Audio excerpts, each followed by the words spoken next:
You were one of those early birds, shall I say, in 1980s to visit China and also to study here. What was it like? Well, so going back a little bit on that, I was also a page in Congress in high school, and that was in the mid 80s, and that's when really the relationship was starting to pick up, and President Reagan visited China, and I was exposed to a lot of that, by being in Washington, and so that further catalyzed my interest. And so when I came in 1988, it was a different world. Beijing is completely different. Districts like Haidian, where the universities are, were farmland. Everybody was on a bike. When I wanted to call home, I had to get in line, to use a telephone, dialing a telephone once a week. But what really I found incredible, whether it was in the music, whether it was in the arts, whether it was in people setting up a stock exchange, whether the doctors I met, everybody had kind of a mission to make things better. It was, and weren't afraid to try things. And it wasn't about making money, it wasn't about any kind of agenda, it was about an opportunity.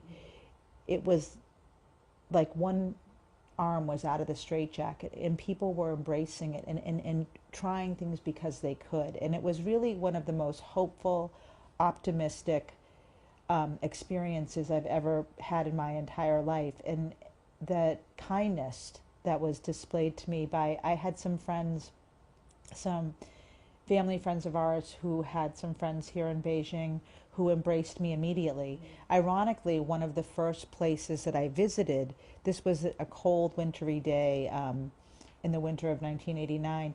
I was asked to be an extra at a film at Beijing Film Studio. Little did I know that I would end up spending much time over the years in my In your work, career. in my career at Beijing Film Studio. And so that was really the beginning for me. But again, what made it, why I had to come back. I was supposed to go to law school. Why I had to come back, and I did a fellowship through Princeton in Asia, was because I just couldn't get enough. It was really a powerful, transformative experience that changed my life. But now, of course, when we look at the legacy, for example, of President Carter and his generation, compared to the situation we are facing now today, Didi, how would you compare, first of all? And secondly, what might be the best move for all of us, our generation, at this time? Throughout, I would say, the late 80s, early 90s until 2015, 2012, 15, the relationship was always building. I mean, it was always about building. The U.S. was very supportive of China entering the WTO. Um, companies were coming in. Companies were seeing the opportunity. China's economic development coincided with the a huge technology revolution in the world without some of the legacy foundations that the Western countries had to grapple with in terms of creating new systems and building new systems. So I really think those two pieces both spurred China's development. When I look at the situation today, I'm very, very concerned. There are so many areas where it's essential that we cooperate, whether it's AI, climate, AI security, climate, healthcare. There are enormous opportunities. There are so many opportunities where both sides could benefit, and we seem to be stuck at the moment. And again, I believe this is the most consequential relationship of the 21st century, and I think it's really important right now for both the United States and China to take stock at what is possible and how to fix this relationship. If you focus on the problems get bigger. If you focus on the solutions get bigger. And I feel like with a lot of the issues that are there, they're exacerbated, and the media coverage is focused on a certain set of issues, which in fact are not the most important issues. Well, you yourself work in the media. I mean, you have been instrumental in bridging the two sides together in producing some of the most impressive films, co-production between Hollywood and China, and uh, and now that mission is still going on. So, Didi, if I could ask for, what do you think went wrong? When I started working with Warner Brothers in the 90s, we were the first company releasing movies on a revenue sharing basis. The market was small, it was just opening.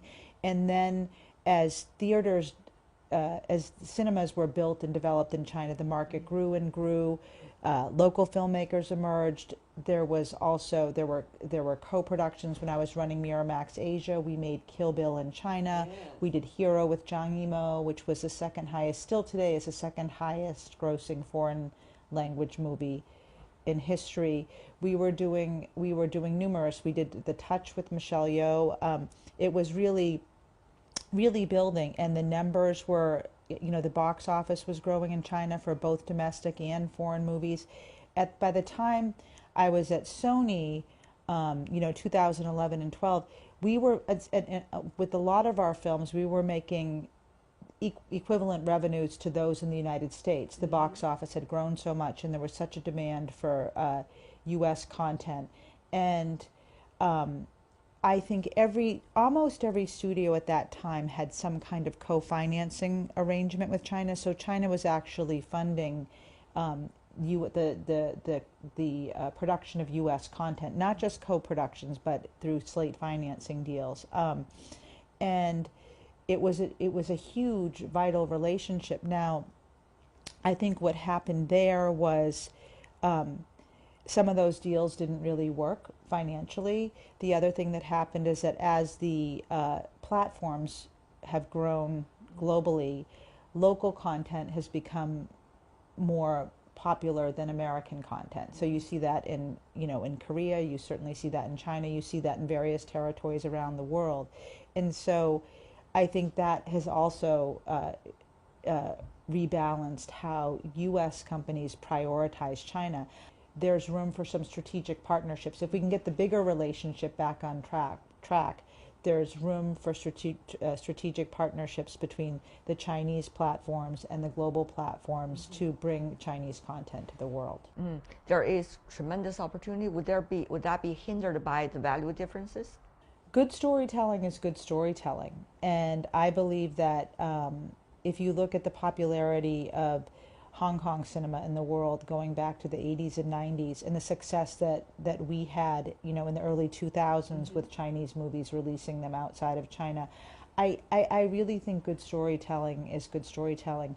I believe that we as people are more alike than we are different. Or Master Wukong recently. Master Wukong is a great example of a video game that's taken off globally.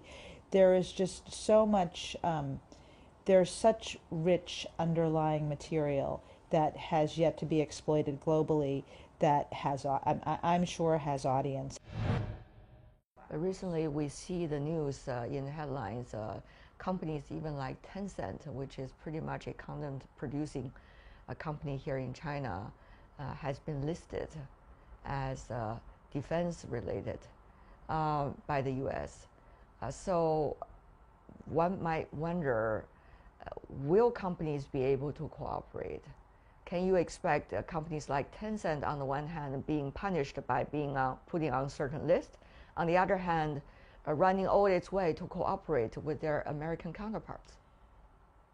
It's a really tricky situation, and that's why, frankly speaking, I think that the Biden administration did not make progress with the China-U.S. relationship.